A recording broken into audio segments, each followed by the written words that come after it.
Downshow.org and sign up for our newsletter.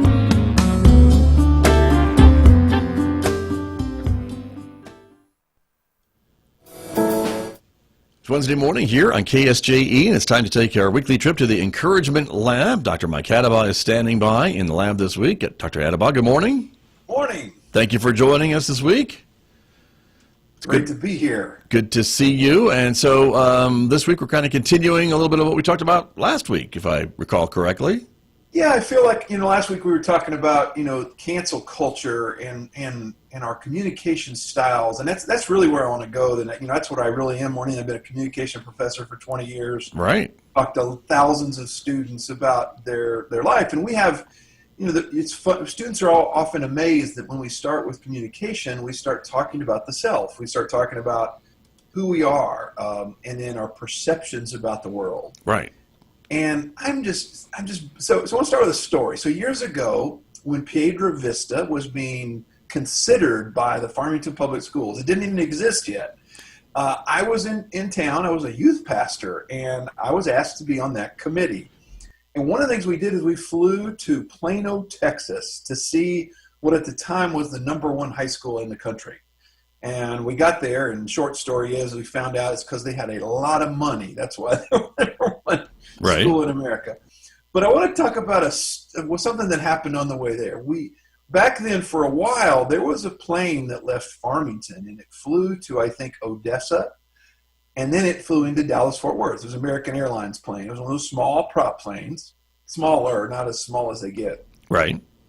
But I'll never forget, we landed in Odessa, and this woman just, they deplaned you because we had a bit of a time waiting. And while we were waiting, this lady came up to the counter, and she was just livid.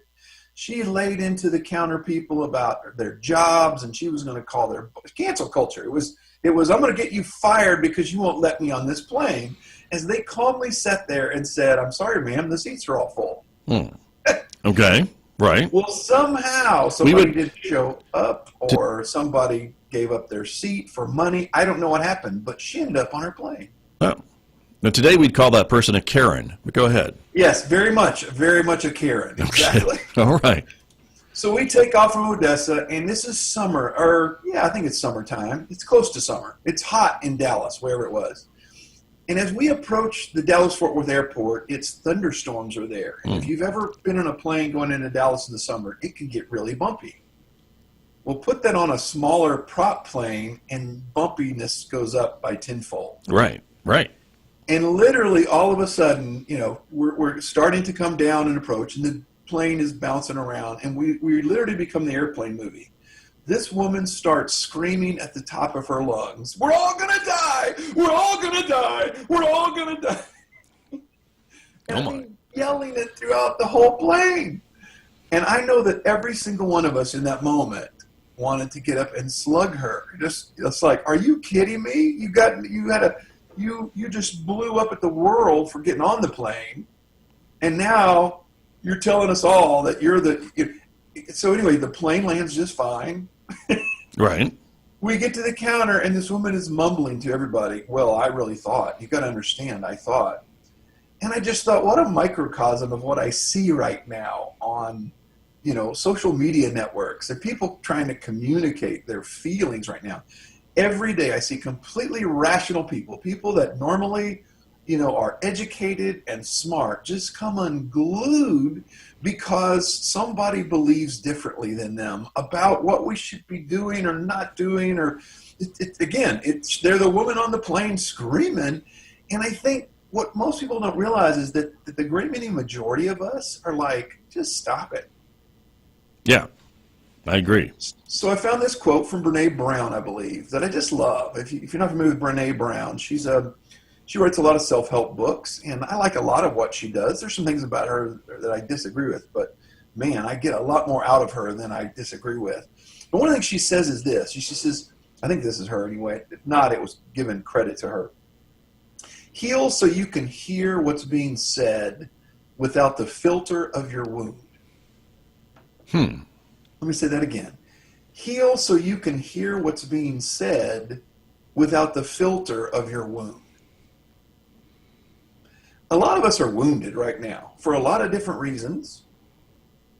And I think a lot of us are really bad at hearing others because of our wounds.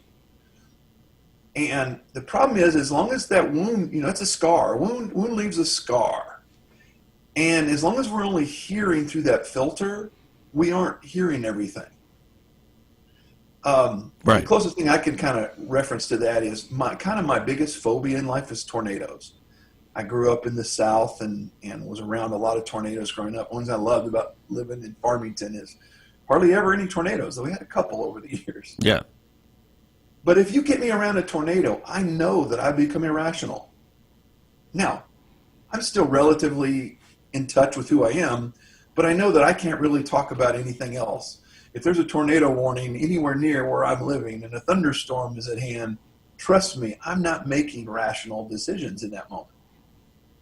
And I think that's a lot of us right now that are just for sure of our ideas about whatever it is we're supposed to have thoughts about right now, right? How we're supposed to live or act or work during this pandemic, or from Black Lives Matter issues, or from anything. I see a lot of people that, because of wounds, are kind of disjointed because of that.